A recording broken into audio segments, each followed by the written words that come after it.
Welcome to the Ugly Games YouTube channel. My name is Justin, and today we're talking about the outcome mechanic of your TTRPG.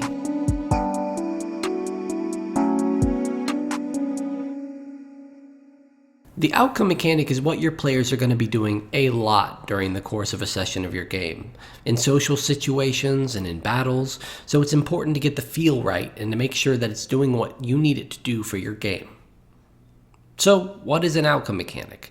It is simply any action you take to decide the outcome in any particular situation in your game. Now, normally in TTRPGs, the outcome mechanic is going to be a dice roll, but honestly, it could be anything you like. A coin flip, bounce the coin into the cup game. It doesn't just have to be coin related. It's basically just any action that you can think of to decide an outcome. Now, what kind of outcome mechanics are there? From my intense scientific research, I can confidently tell you that there's a lot of possible ones at least. More than I'm going to go through today, in fact.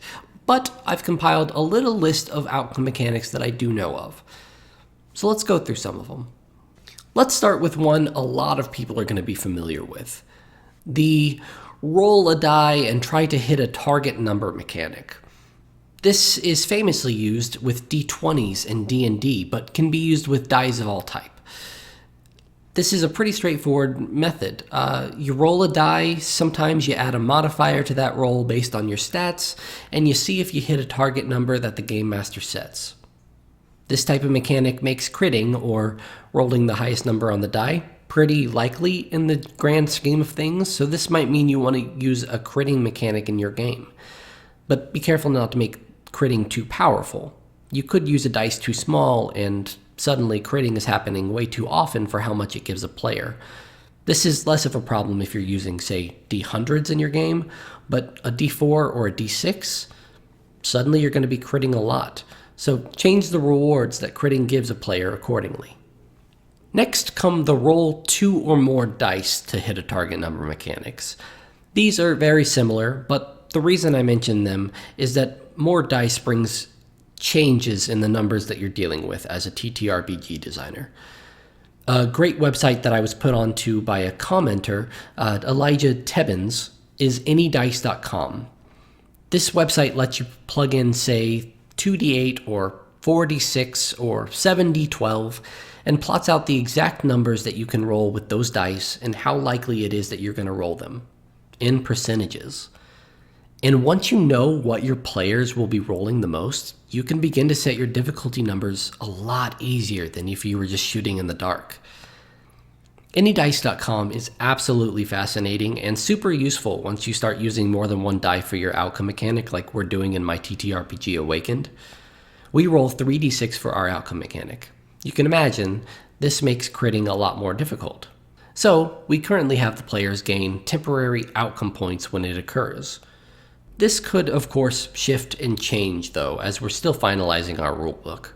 But that's the kind of questions that your outcome mechanic brings up, and that's the way it kind of forms a lot of how your game feels.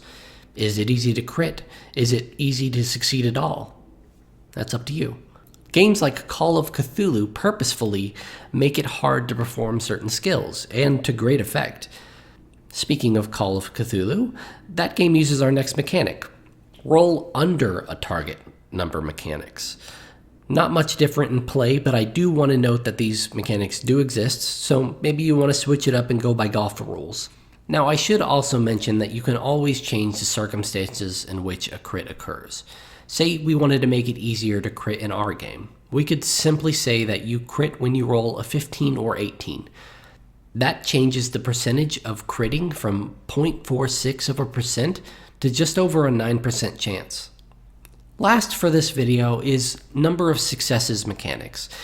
This is the one that I have the least experience in, but there is a difficulty class or DC set at a number that they can roll on one die.